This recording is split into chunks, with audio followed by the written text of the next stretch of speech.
Hii ni bombe Lumbishi. Bombe Lumbishi imemaliza watu. Waona hawa wote wamekufa saa hii wamekufa. Bombe Lumbishi saa hii. Lumbishi saa hii kabisa watu wanaishi.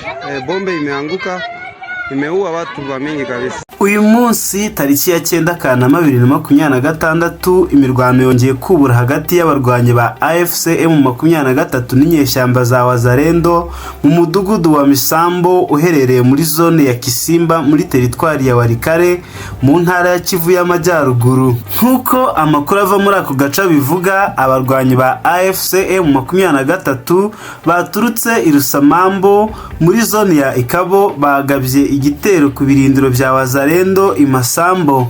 Iyi mirwano yatangiye mu gitondo kare, yumvikanye mu rusaku rukomeye rw'amasasu y'intwaro ziremereye ndetse n'izoroheje nkuko bitangazwa n'urubuga actualite.cd rwegamiye kuri leta ya Kinshasa. Iyi mirwano kandi yateje impungenge mu baturage ba Misambo n'imidugudu ihakikije, aho bamwe batinyaga ko ishobora gukwirakwira no mu tundi duce. Nyuma y'amasaha menshi y'iyi mirwano, abarwanyi ba Wazalendo batangaje ko basubije inyuma igitero.